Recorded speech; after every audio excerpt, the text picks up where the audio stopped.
السلام عليكم ورحمة الله وبركاته. بسم الله الرحمن الرحيم. الحمد لله الذي بنعمته وعزته وجلاله تتم الصالحات وتنزل البركات. الحمد لله الذي هدانا لهذا وما كنا لنهتدي لولا أن هدانا الله. حمدا كثيرا طيبا مباركا فيه.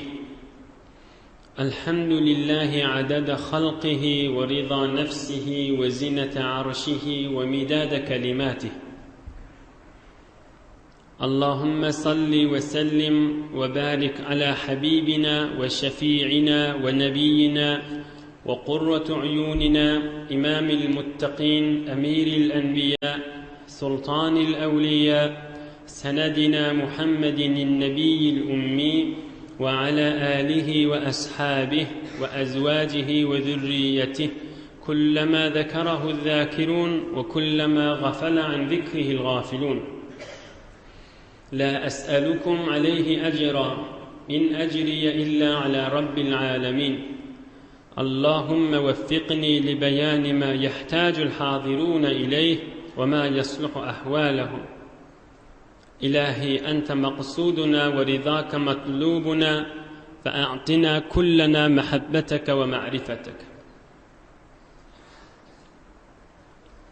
الله تبارك وتعالى هما نذن طاعات عبادة لنذي صالح أمل لنذي الله için ibadetleriniz, qavluqlarınız, muhabbetleriniz, dost-dostun elinden tutmanız, qızgın gecelerde, qısqa gecelerde, tomsun aylarına vaqt qoyup, Resulullah, gözümüzün nuri, başımızın tacı Muhammed Mustafa sallallahu aleyhi ve sellemin ve onun sahabalarının mübarek gurrunlarını eşiter, ders alar deyip gelmeniz, Beyk Allah Teala kabul edip de hemmenize ilgun içeriğiniz, dost yarınız, kavmu fişiniz, enatağınız, oğul gıydınız, dünya ahir saadet gönülmek yüzü aklık versin inşallah.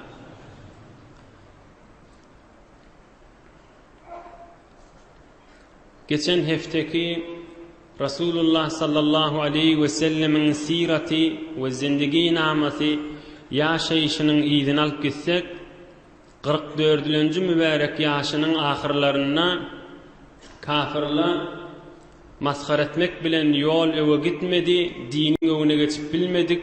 İnni her kimse Muhammed'e sallallahu aleyhi ve sellem iman getirse azap bereyli, şekence deyli deyip de Hazreti Ebu Bekir Sıddık'ı vuruptılar, Hazreti Ammar, Hazreti Yasir, Hazreti Sümeyye, Hazreti Bilal onları şikence edip, azap verip, ıncıdıp, her türlü kıyınçılıkları verip dile geçen hefte pek Allah'ın köklüdüğünden hizmetine de yetiriptik. Yasir, şol azabın, kıyınçılığın, şikenceğin eteğine şehit boliye, onun övünçe Sümeyye, evvelin din yolunu kan dökülen Hazreti Sümeyye radıyallahu anha o da şehit boldu. Ama oğlu Ammar yaş cavan bunu da kafirler inatasını öldürürlerinden sonra bilen özü odul Yemen'den qaydan adamla olansan bilen bir qarınlaşlarda bolmansan zalim adamda bir neferin arkası yoktuğunu bilenini yaradan Hudayı yadından çıkarıp şol adama kän azap beregen, eziyet beregen moliye. O hammana Hazreti Ammar'ın enatasına şehit ettiler. Bir özü galdı deyip mına da şol kızgının eteğine dürögöy azapları verip, kıyınçılıkları verip hatta akıllan çaşıptır Hazreti Ammar, yaş oğlan, cavan oğlan. Hatta la yedri ma yaqul, öz aytyan zadını öz düşünmeyeni akıllan çaşıp kâde aklı yerine gelip kâde de akıllan çaşıyanmış. Oham bir gün mini beğadir kıyınçılığa salıptırlar. Hatta Hazreti Ammar aklı bağ vaxtında Resulullah sallallahu aleyhi ve selleme dille görüp ve olan botlarını, hudaylarını eviptir azabını tevinne. Oham onu göverttirle kafirler. Oham şondan Resulullah sallallahu aleyhi ve sellemin mübarek huzuruna geliptir Ammar. Oham Resulullah can aydıptır. Qala ma waraaka. Ey Ammar, näme habar izinden niptir? Qala şerrun. Wallahi ma tarakani el-müşrikun hatta niltu minka ve zekertu alihatahum bi hayrin. Oham Ammar aydıptır, ya Resulallah, İlim bidirip gayladım deyiptir. Kulağasın. Hazreti Ammar aydıptır, ya Resulallah, harapladım işi deyiptir. Onda ne ettin? Onda bana bağıt azap verdiler, ahir sana devdim ve olan butlarını, hudaylarını övdüm deyiptir. Aham Peygamberimiz aydıptır, keyfe tecidu kalbeke, şonna kalbin nahillidi, imanın nahillidi. Onna ol Hazreti Ammar aydıptır, ya Resulallah, imanıma kamildi. Yöne dilim menen aytdım, bigadir bana şikence verdiler, bigat azap verdiler, dilim menen şolan azabından qutulayın nip, qaçayın nip, dilim menen yalandan aytdım deyiptir. Yöne kalbim, imanım kamildi deyiptir. On Resulullah sallallahu aleyhi ve sellem aydıptır, fe in adu fa'ud. Bir vaqtda yeni kafirler sana şu jirek azap berseler, yine şu kefe aydaga ursuqat ba deyiptir. O ham şonna inşallah sonra in galıqda görürsünüz. Sure-i Nahl 106. ayeti beyik Allah Taala Ammar'ın şol azabın eteğindeki imanı kamilliğine Huday şehadet beriptir ve ol bir kafirlik aydan kefi ve berden azaptan aşak bol. Onu da Huday Taala ruhsat beriptir. İnne ayette şauzu billahi mineşşeytanirracim. Men kafara billahi min ba'di imanihi illa men ukriha ve kalbuhu mutmainnun bil iman. Walakin men şeraha bil kufri sadran fe aleyhim gazabun min Allah ve lehum azabun azim. 106. Sure-i Mübareke Nahl'ın beyik Allah'ın kelamı. Bir adam kafir kelimeni aytsa, yönü kıssalsa, öldürülecek bolsa, ya katı azap verilecek bolsa, ve kalbuhu mutmainnun bil iman, yönü yüreği imanını kamil olsa, şol adam kafir değildir. İnne doğru Kur'an-ı Kerim. Ama yüreği bilen ay bicirek bolsa, näme din mi deyip yüreğinden kafir olsa, ona Hudaýyň da qaharı düşer, ol ahiretde de kat azap görür deyipdir. İnhe kıyamete çelibi de beyik Allah ayeti verip, Fıkh Hanafide da bir vaqt bir adam ya bir zorlu her kim olsun bir Müslüman adamı qıssab haramdan iyidircek bolsa ya haramdan iştircek bolsa şonu iymesen ya içmesen sen ozbun naqis etcek bolsa ya öldürecek bolsa şonu iymeli ve içmeli. Ağlasın. Fıkh Hanafi Hazreti İmam-ı Azam Ebu Hanife radıyallahu anh yankı ayetten aliyasını. Yankı Hazreti Ammar'ın da eden işinden. İymek, içmek barada bir vaxtda Huday etmesin qıssağa düşse adam tarap ya uzun ağız edecek ya öldürecek bolsa ursukot ba onu iymellim, içmellim. Emme kafirlik kelimesi Huday Taala barada, Resulullah barada, Kur'an-ı Kerim barada, din barada bir zat aytmalı olsa onna sabretsen sogabın kan yok yankı Hazreti Ammar'ın kıyanak imanın kamil olup yöne şolun bir şekencesinden savulşak bolup dilin menen aytmağa ruhsat bada. İnhe Hazreti Ammar bir de benne qiyinçilikda olup ina ayetini kıyamete çeli ders olupdu. Oham şowullerde bir beter giň waqia bolupdyr. Mübarek Resulullah janmarida qowqulagasyn. Qurayşyň olaqan ýakasy belli adamlaryň ýanyna Peýgamberimiz oturup dine çagyryp duranmış. Oham Ümmü Mektum diýen bir iki özi kör sahaba varmış. Ümmü Mektum diýýär adyna. İbn Ümmü Mektum da. Oham ol Ümmü Mektum Peýgamberimiziň ýanyna gelipdir, iki özi kör. Resulullah sallallahu aleyhi ve sellem de şu kafirliň olaqallaryny dine çagyryp duran. Oham ol gelip aýdypdyr, "Erşidini ya Resulallah. Ya Resulallah, maňa diniň gürrüňlerinden aýt" diýipdir.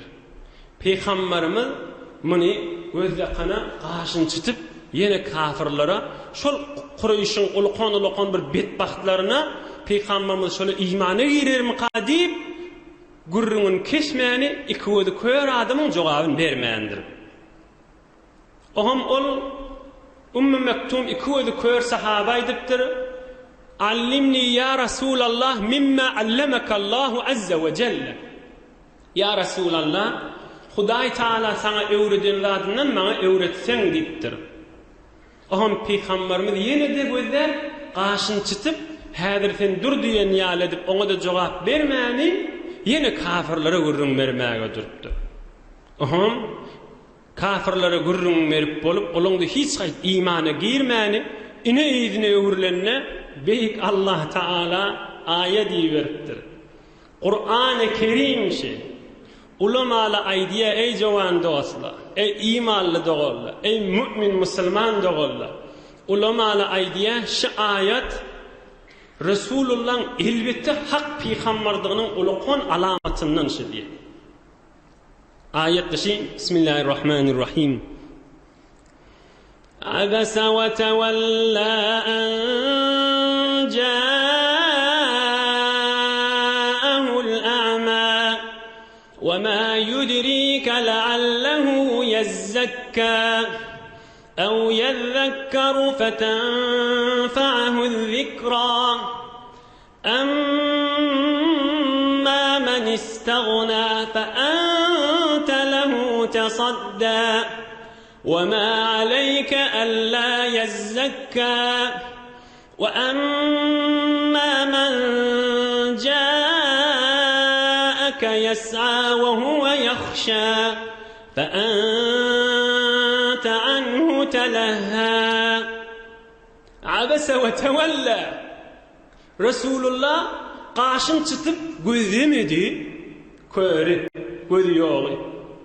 Abasa we tawalla qaşyn çytyp ýüze wurdy, an ja'ahul a'ma bir gözi ýok kör musulman gelinne.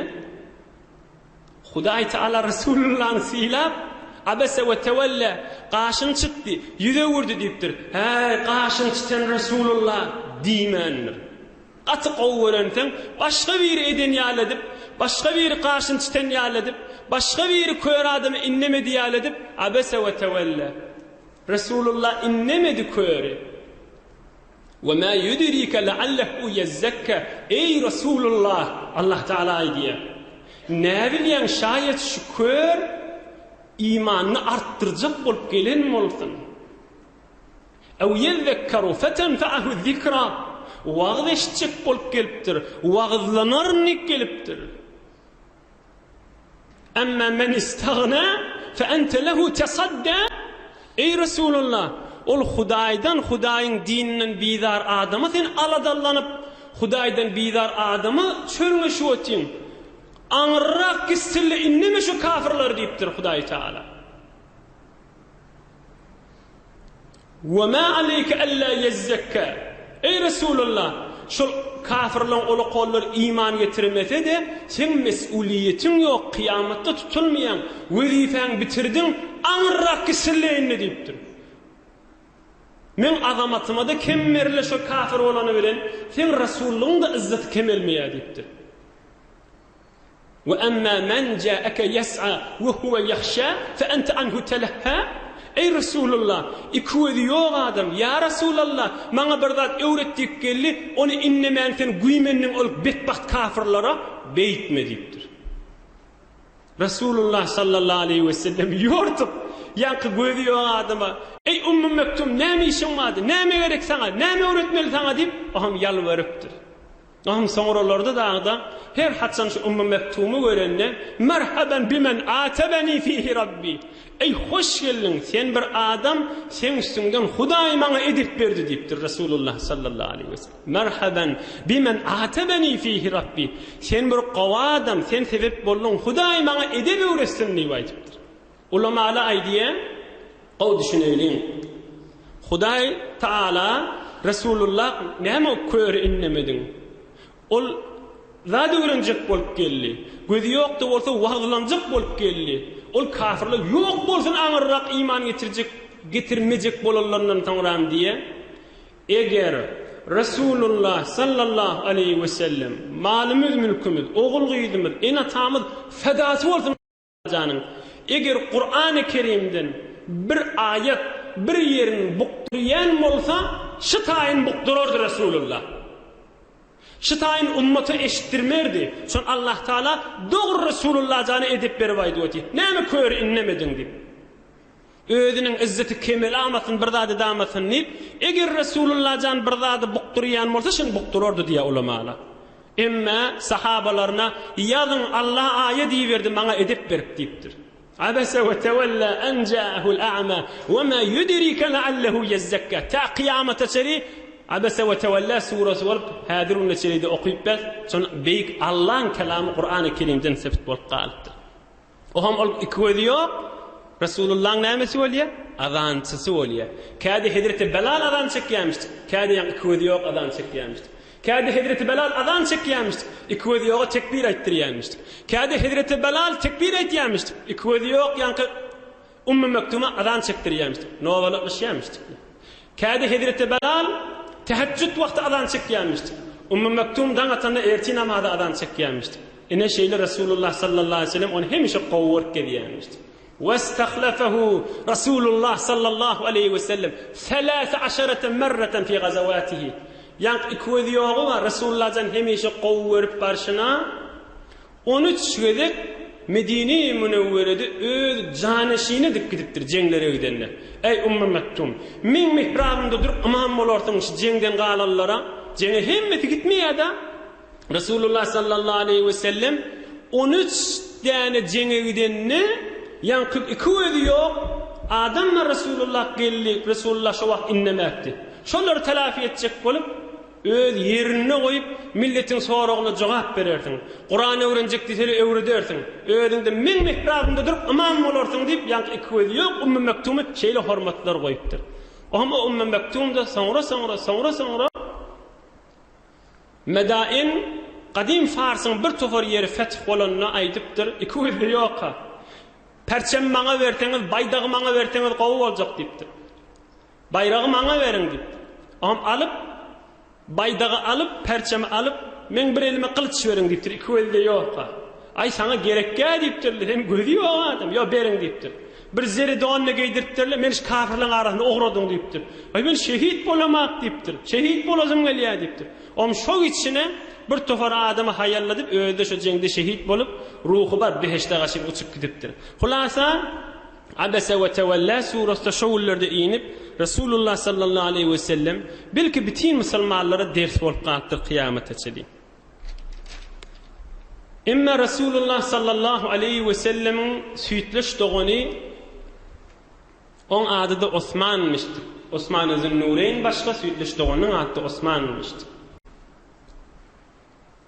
Ol kafirleň arasynda otyqa kafirler onu vurup bir gözüni ganadypdyrlar. Bir gözünden kan akypdyr.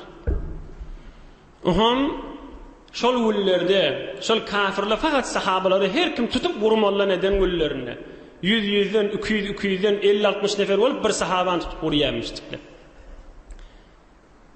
Oham Velid diýen kafir aýdypdyr, hey Osman diýipdir. Ey Velid, meni saklagy diýen bolsaň, menden kömek istem bolsaň, men vurdurmazdım diýipdir. Onna ol Hazreti Osman aýdypdyr, "Ay, näme diýäň?" diýipdir.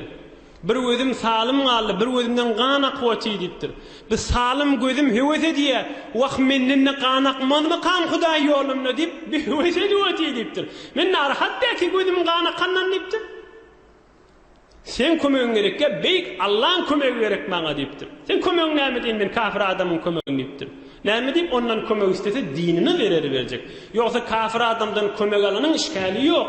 Emma dinini berjek bolsa kömek almany ejady ýok. Dinini berjek bolandan soňra. Oham gözi bir näçe ulamalar diýe gözi gaçypdyr diýe, bir tohorlar diýe gözi akypdyr diýe. Hulasa Hudaý ýoluna bir kynçylyklar çekip, soňra Medine-i Munawwarada awwelin dünýeden geçen adam Hazreti Osman. Kynçylyklar çekdi, ey jowan dostlar. Geçen hefteki görüňler ha. Kynçylyklar çekdi kim üçin? Yaradan beýik Allahyň dini üçin. Aham dünýeden geçenne qabbalahu Rasulullah sallallahu aleyhi ve sellem ve gassalahu ve kaffanahu ve defanahu bil baqi' ve huwa awwalu man dufina bil baqi' radiyallahu anh. Aham dünýeden geçenne Rasulullah sallallahu aleyhi ve sellem barıp maňraýyndan ogşap Peygamberimizin özü ýuwup kefellep şol cennete Baqi we Medine-i Munawwarada ziyaretine barýan awwelin jaýlanan adam şu. Oham Rasulullah sallallahu aleyhi ve sellem baş ucuna bir daş koyup öz içeriğimden biri geçti ştada koyacak diýipdir Osmanyň ýanynda. Indi o gözünü berdi Hudaý ýolunda. Ýöne munna bileýin ey jowan dostlar. Bir adam şu jami'i ýolunyň içinde bir meselen werzişiň içinde ya bir oyunun içinde, ya işinin içinde, elin ağaç bolýa, bedenin ağaç bolýa, ya gözü gaçýa, ya mesela bir kuhne verdiği dağların arasında bir temrillerinin içinde, ya dağların arasında adam donk ürüp qalýa. O bu adamda onsun yerin içinde, awwelin qabrın içinde akyk diýenler nämiş bedenden? Awwelin akyk gitjekler iki göz. Hop on sana yerin içinde akyk gitjek nämiş göz? Bir neçe wagt önçärä Hudaý ýoluna aktyrtdyr daşyny. Hudaý Taala näme ona derejeleri berdi? Rasulullah jan maňraýyndan okşap öz mübarek eli bilen jaýlap goýupdyr. Beýik Allahyň mehabbetini tapsak, ey kepläp duran we eşdiýän dogullar. Beýik Allahyň mehabbetini tapsak wefa görür. Adamyň mehabbetini tapsak bolsa wefa görüp bilmer. Resulullah'ın mehabbetini tap, Allah Taala'nın mehabbetini tap. Başın gözü akıptır, bir gözü çıkıptır diýeli. Ondan kabra barda gözü akıp gitjek dämi? Oşo kafirlaryň da akıp gitipdir dämi şemalçyly? O innikilenki de ýere barandan soň akıp gitmeli. Bir neçe önçärek wagt Hudaý ýoluna aktyrypdyr da. Dile asan we faqin zat ýöne gönülüp geçipdir da. Ýene bir wakaýaň miri içinde dikkat edersliken Hazreti Sa'd ibn Abi Waqqas radıyallahu anh 17 ýaşynda musulman bolan nojawan oglan. Inni 21 ýaşyna barypdyr, min enesi bilipdir, min musulman bolanlygyny.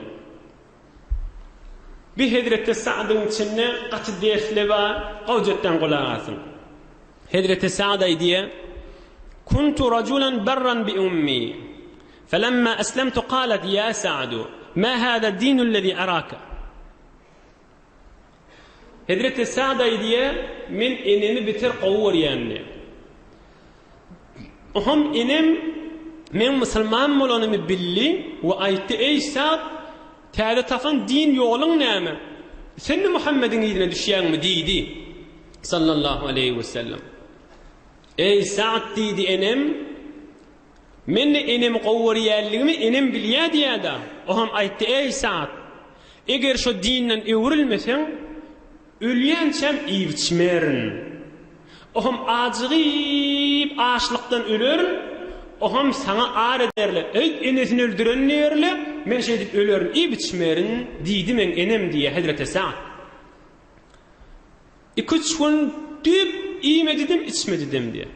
Men enemi gowurýanlygymy bilýär, ýaxşylyk etýänligimi bilýär. Hey ene iýsene diýdirjek boldum maňa. Emma 2-3 gün geçti, enem de horlandy. Oham men aýtdym: "Qultu ya umma, wallahi لو كانت لك 100 نفس فخرجت نفسا ما تركت دين محمد صلى الله عليه وسلم. أي أنا بيدرك إيبتشمان درما إيبتشبه خداي بلن أنت بولثن هذا برجانن ما إجر يزعنا جانن بولثا يك جانن تقدر جك بولثا يدث تقاتن من رسول الله دين أكبر مرن هذا برجانن ما إجر يزعنا دولثا يك دن تقدر ثه أنه ده من دين أكبر مرن أنه تيجي مدبر أهم لسه عدن بشور دوغن ترب إنه ثوربتر وهم برم جان يرب فجعلت تدعو على سعد قوم لازم أغل نبي الدعاء ما درتره إنه سويت برد إنه أغل نبي الدعاء ما درتر إنها بيك باك الله آية بربتر هدرت السعدن إدينيشن دوغردغنا وقيامة تريد الشيء ملغنا وإن جاهداك لتشرك بي ما ليس لك به علم فلا تطعهما وصاحبهما في الدنيا معروفة. Eğer enatağın günah bilen büyürse, kafirlik bilen büyürse, Hudaýyň buyruğunun tersine büyürse, enatağın dinini edinmen, yaradan Hudaýyň kelamı. Hop, enatağın dinini etmen, olar ekber kitmenimi? Yok. O sahibuhuma fi dünya ma'rufen. Ene jannip, yine de çaysuğun gözden. Gerekladın berin, yöne şol günahını sana büyürdü, onu etme deyiptir. Katı dersler var buyurduğunda. Hazreti Sa'd'ın enesi, Sa'd'ın qowuduğunu bilip, enesine mehribanlığını bilip, hey oğul iyi biçmerna deyip, oğlunun hoş ahlaklığından su istifade edecek bolupdur. Eger bizim de enelerimiz, bizim qowu ahlak, canene işin bolsa aydı ver, enecan buyruğun bolsa aydı ver diyenimize, şoňa göz tikipdi. Hey oğul, sen meselen ol oğluna falan zat bermesen, ya palani bilen kepleşme, ya palaniye kärrek mal ver, ya nahak yerde, ştay muhim, nahak yerde, yöne hiley vurrunun üstüne, o hileyin qaw, o hileyin vur, ol nimet deyip şizirek bidirek zatla bilen buyursa, yok men süýt berin enem, men diýenini etmeliysek, ene de günahkar bolar, biz de günahkar bolar. Ene oğlunun hoş ahlaklığından su istifade etmesin. Günah bilen buyurmağa icazeti yoktur. Oğlun şokda qiyid oğlun bolsun, erke oğlun bolsun, en ata günah bilen buyursa, yok canene can. Birini Hudaýyň buyruğunun tersi, Rasulullah'ın buyruğunun tersi, men etip bilmerin diýmek bizim wezifämizdir, Allah'ın kelamı. Ine şowullerde bolan waka. Sahabalara qiyinçilik berdi hala, bolan zatçı. Ya bar dede merhum bolupdyr, ene meselen bar falan oğla kan bir zat ber, ya falaniye nämet, ya hulasa şeriatyň aýtmaýan zady bilen ene etjek bolsa, buyurjak bolsa, yo ene men başarmardy. Bu taada özüniň peýdasy bolanna, ya bir başga bir zat bolsun, men ene aýdyp da diýip yo, enem kefi bolmaz Hudaýyň buyruğunyň tersi bolsa. İkinci ders almaly zat, ay enamatam namazı kıymiye, enamatam bana günah bilen buyuruyor deyip ekber kitmek bir de doğru zat değil. İnheyen Kur'an-ı Kerim ve sahibuhuma fid dünya ma'rufe. Şol günah varada diyenin etmeli. Yoksa yeni qawluk bilen enatan saklak gelmeli. Enecan çaysudan gerekladın mami, iwiçkiden gerekladın mami, egin maçtan kemin mami, gädin bargyn suwuň tekmel mi dip ondaşyndan aýlanıp durmak yeni de wezife. Dinimizin awadanlygyny gör. Ay entek dinin tersine bir dadaysa enatan äpbergistin Hudaýyň buyruğunun tersine olsa diýmeýe. Diýenini edme, ýöne qowluk bilen saklap gel enatan diýe. Owadan bernamasyny gözde. Üçinji ders almalylar. Ey imanly dogallar, ey jowan dostlar. Hudaý Taala enatamyda uf diýmeli dälipdir. Enatamyda uf diýmek dogry däl.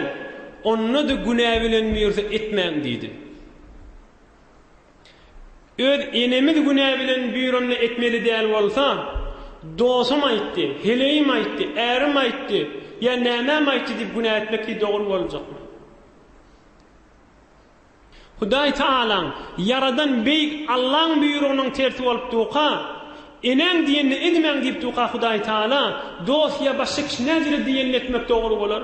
Näjire dostun ya bir zadyň ýüzüne galyp, ya heleyiniň ya dogunyň ýüzüne galyp, din bernamadan galyp, öz imanyna zerer bermeli? Gaçy istifadatdyr. Gaçy soňra ökünmege ýetirýändir. Näme üçin? Men iltemese ridan nasi fi sahatillahi azza ve celle.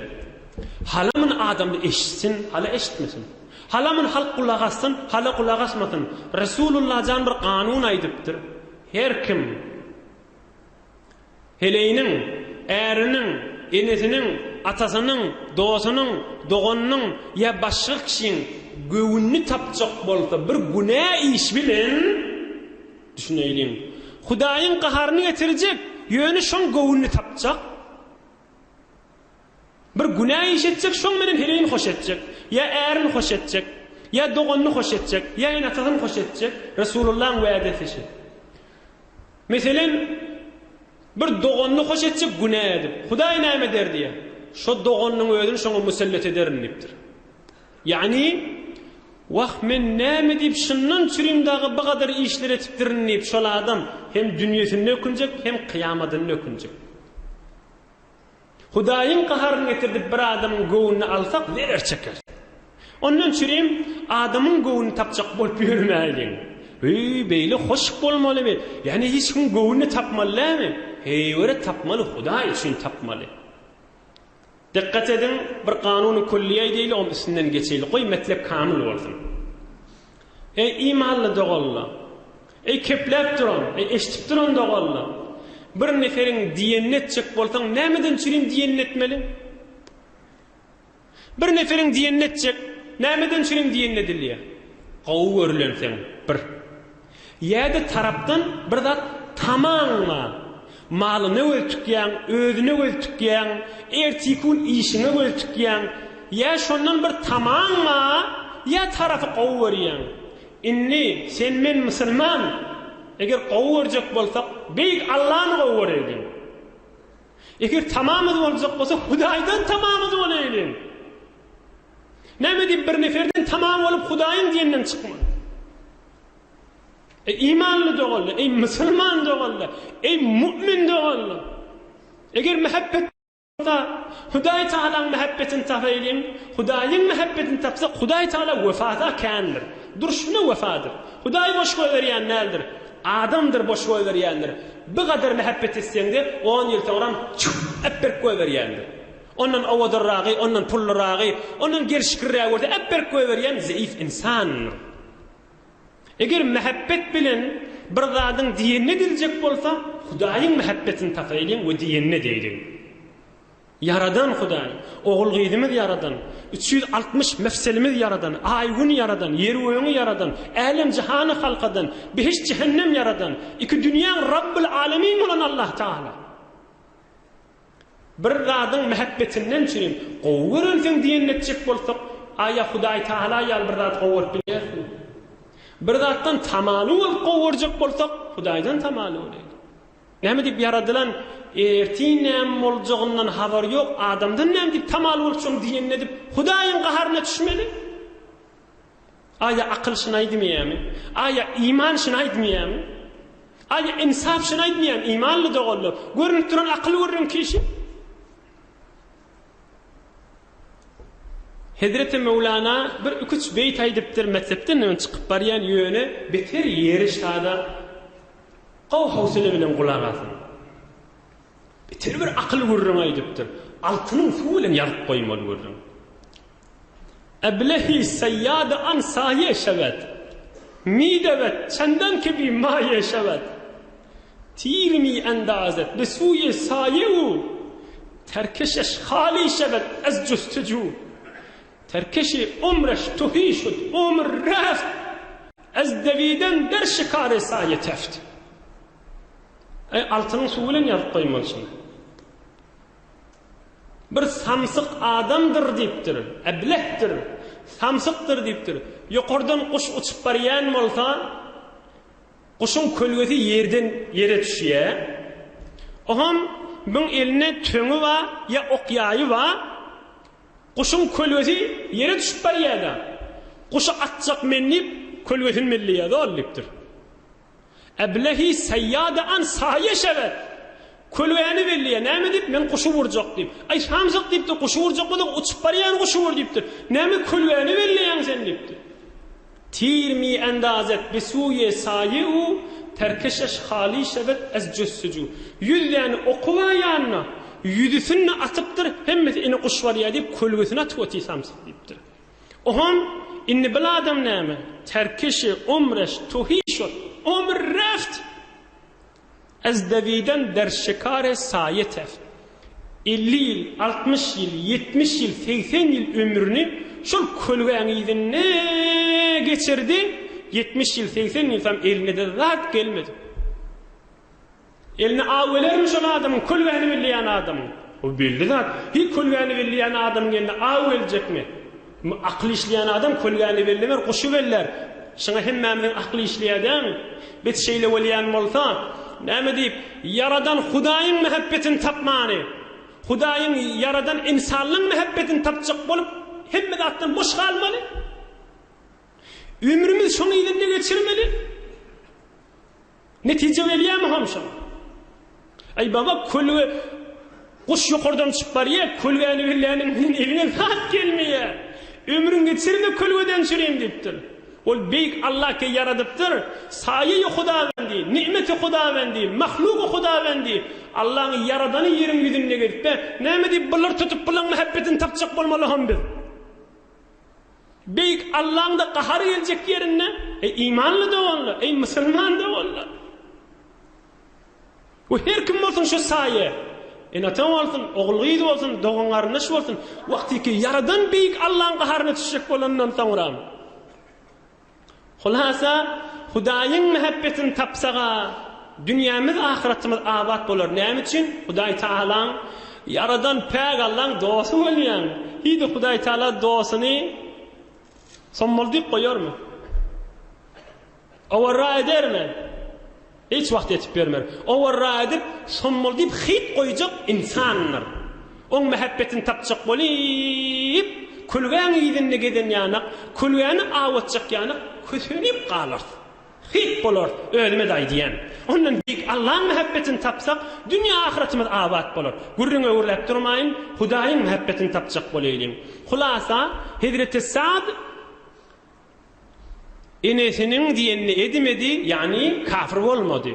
Hudaý da onu täýid etdi. Merhaba, barakallah. Soňra näme bol Hazreti Sa'd? Gelip Farsy fethedilýän miri. Husro Perviz'in kasrının içinde 8 rekat Hudaýa şükür diýip namaz okuyan adam. Hazreti Sa'd Waqqas radıyallahu anh. Merhaba. Gelip Farsy fethedip Husro Perviz'in kasrının içinde 8 rekat namaz okuyan adam.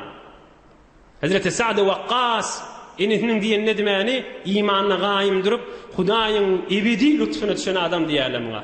Ahirki gurrunda aýdyn tamam edeýin inşallah. Aňyrsa oňaňda da tamam eder. Ahirki gurrunde kıyınçılıkları barada şu gurrun menene sahabalyň kıyınçylygyny tamam edip inniki hefte inşallah Resulullah sallallahu aleyhi ve sellem sahabalarynyň kıyınçylygyny görüp Habeşäge hicret ediberin diýjeginiň gurrunu bar inşallah. Hazreti Habbab diýen sahaba demirçi ahengermişdik. Oham müde musulman bolansaň, muňda doganlaryna şu bolmansaň, bismillah. Muny tutup demirçi ahenger da öz odu bilen demiri bilen ennamyna dağ basmagy durupdyrlar. Kellesine dağ basmagy durupdyrlar. Biter bir kıyın zat boldy. Arkasy ala müştik Hazreti Habbab radıyallahu anh yere ot, daş, kömürden oklap Hazreti Habbab'ı arkalıyım yatırıp Hazreti Habbab aydiya haşini arkamın cıgır cıgır cıgır cıgır dökülen su bilen yerdäki köýler söndürerdim diýdi. Arkamyň suwlary bilen. Yere köýe goýup Hazreti Habbab üstüne okma, näme diýip imanyň ma diýip. Halis Hudaý üçin alat çykypdy hawenne. Meni arkalym ýatyrardylar diýe. Arkamyň jygyr jygyr jygyr jygyr etiniň suwy bilen ýerde köýler söndürip kömür bolardy diýe. Ýöne garalyp galardy diýe. Hulasa Hazreti Habbab Resulullah sallallahu aleyhi ve selleme gelip "Ya Resulallah, maňa dag wasýala" diýipdir. Aham Resulullah sallallahu aleyhi ve sellem dua edipdir. "Allahumma ansur Habbaban." Ey bar Hudaýa Habbaba kömek ber diýipdir. Şoňa dag wasýan bir kafir denanamışdy.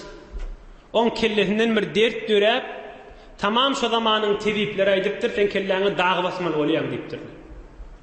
Maňa da her kim dag bastyryp bolmaýan, näme diýip, demirçi ahangeri ökde Habbabyň özüne dag basmaly diýipdirler. Ýene de şeýle Habbabyň özü şoň ýanyna getirip, ot gyzdyryp, demir gyzdyryp kellesine dag basyp, ol kafir heledi it ýanyk üýlýänmişdi. Resulullah sallallahu aleyhi ve sellem dua edemden bu qiyinatda ýöne dilasan abdatda ey jowan dostlar, ey ýaşdaş dostlar, ey mümin musulman dogallar, Resulullah janyň nurunyň ýanyna, özüniň ýanyna ýaşap bilen sahabalaryň çykip bilen qiyinçylyklary şular. Oham ýan Habbab peýgamberimizi gözläpdir, görse peýgamberimiz Käbäň ýanynamışdy. Oham aýdypdyr: "Ya Resulallah, bir dua et, Hudaý bize kömek bersin, biz inni dinimiz kalsın, kafirler yer çeksin, bir zat bolsunlar ya Resulallah" diýipdir. Aham peýgamberimiz birme gysarmarak duranmışdy, oturypdyr. Mübarek ýüzi gyzary beripdir peýgamberimiziň. Näme üçin? Sahabalary imanlaryny zäifledi qadip, ýüzüniň rengi üýtgä beripdir. Oham aýdypdyr: "Ey sahabalarym, gowgulak asyn, ahyrky wurdyňşy. Sizden önce önkü ummatlaryň içinde bir adam bolardy, çukur gadyp çukuryň içine salardylar, tabiline çeli. Feyujawu bil minşari, feyuza ala ra'sihi, feyushaqqu bi ithnatayn, ve ma yasudduhu zalika an dinihi." Bir musulman imanly adamy kafirler çukura salyp, "Bol kafir bol" diýerdiler. O da "Ýok, men Rabbim Allah" diýip durardy. Oham pıçığı bilen kellesinden çekerdiler, te şonu iki ölüp yardım beylek oklardılar. Şol kesilip ölünçe "Rabbim Allah, Rabbim Allah" diýip iki öllerdi diýipdir. Biz bu qiyinçylyklary göremizde nämesin beýdiýäňiz maňa diýipdir. İzinden yine Resulullah sallallahu aleyhi ve sellem aýdypdyr. Önkü ummatyň içinde bir adamlar bolardylar imanyň içinde. Şonu şu zamanyň padşahlary getirip demirden bolan darak bilen musulmanlaryň ýüzlerini, ennamjallaryny, etlerini dırmalap sünküne yetirerdiler. Emme şol dırmalam tuqada "Men Rabbim Allah, men Rabbim Allah" diýip imanny qaýym durdular. "Ey sahabalarym, lakinnekum testa'jilun." Näme howlukýaňyz siz diýipdir. Qaýym duruň imanyňyzda diýipdir. İnşallah iştiýçkin, Hudaý bilen and içýän diýipdir. Şu diniň izzeti ýeriň ýüzüne ýaýrajak. Bu tamam yerin yüzünde emniyet bulacak Hudaýyň dinine. Sabr edin, daýaw durun, Hudaý size berjek ejri känler diýipdir. Ine sahabalara şu peýgamberiň aýdan kebide gowulluk bolupdyr. Ama inşallah inni kefte de geljek, ýuwaş Habeşa hijret ediyorum diýen gördüňiz. Mundan bir gysgaçyk dert alayly, 3-4 daýga wagtymyz bar häzir. Ey jowan dostlar, ey imanly mümin musulman aýaly erkek dogallar. Ine Resulullah'ın sahabalarynyň qiyinçylyklarynyň bir guşeleri. Arkamyň etimiň suwy bilen ýerdäki közler söndürerdim diýe. Ýerdäki gyzyl közler söndürerdim diýe. Şol qiyinçylyklar çekipdirler. Aýa bir adajyk qiyinçylyklary sabr etip bilmäni, nefsimiziň öwüne geçip bilmäni. Meselen bir şoň arasy toy tutmak. Ay men dostumyň kefinden alyp bilmeýän, ay men boýdoşum maňa esrar edýärdi, ay ömrüňde bir toy diýip aýdýardy. Şu ýerde sabr etmesizlik bir bitir bir şermendigi, bitir bir biýaryçylyk dälmi, imanly dogal. Ya bir guşileri arasalap, mobaýlary arasalap goýmaga ilmi barmani ya mesela şon arassalam awudun Qur'an-ı Kerimleri var, awudun wagda nasihatleri var, näjir awudun qarilan sesleri var. Şolar bu şeyler doldurup koymani yerde bir dinimizde, imanımızda verer veriyen, öýümüze bereketi verer veriyen, hanabadan dargatyp duran, öý ilgünden bereketi ayırıp duran zatları şoň nefsimizi büyürüp bilmetik bir gerçekli zat dälme. Ya mesela namahrem bilen bir heley bir erkek bilen kepleşmek, ya erkek adam zinana bilen kepleşmek, dilin zinası dip aydyp durla, şoň öwüne geçip bilmeýän, şo jahal ýerde nefsimizi haýdyp sabr etmezek bolsak, çyndan gerçekli zat bolar. Gaty utançly bolar Allah Taalaň dergasynda. Hudaýa köp şükür şo jyra kynçylyklar görýäsmi? Elhaakumut tekâthür suran ahirin ayetin näme? Thumma letus'alunna yawma idin anin na'im. Hudaýyň kelamy. Hükmen nigmatdan soralarsınız dipdir. Yani Hazreti Ali Murtaza radıyallahu anh aydiye okuyayın. Men akala khubzel burri ve kana lehu zillun ve şeribel ma'al furat fezalike minen na'im allazi yus'alu an. Buğdayın çöreğini iten, sawjakda su içsen, üstünde de bir kölge var bolsa, kıyamatta sorulacak şo dipdir. Elimde maşin gelende, elimde pulcar gelende derrew onu haram yere sürmeli, haram adam mindirmeli, haram yere harc etmeli, nefs şeytana mengeş yaman yoldaş kaptalımı deminenne ağlanamaydı. Ol Hudaýyň beren nimetini Hudaýyň hoşy geljek yere sarf edeýin. Hudaýyň gaharyna düşämäýin. O bennelen kynçylyklaryny öýden. Näme elimizde entek maşin gelende, entek pul gelende, Hudaýyň nigmaty bolup gelen zady, Hudaýyň gahary geljek ýerine sarf etsek, ol imanymyzyň isteýän zada däldir. Beýik Allahyň isteýän zada däldir. Ýöne öz hem dünýämizi, hem ahiretimizi biwad edip öýümizden bereketi aýran adam bolar. Wujudumyzdan bereketi aýran adam bolar. Ol ýöne hit bolup hiç peýda elimizde zat gelip görmer. Sahabalar keyfedip geçipdirler kynçylykda da bolsa, ebedi hoşlugyň içine düşüpdirler. Hudaýyň muhabbetini tapsak dünýä ahiretimiz da abad bolar. Allah Taala nuri imandan aýyrmasyn inşallah. Hudaý Taala görjegimiz gowluk etsin. Ýurdumyz parahat etsin, watanymyz emniyet etsin. Agdy birlikde iman awryda, gowlukda ýaşaýly inşallah.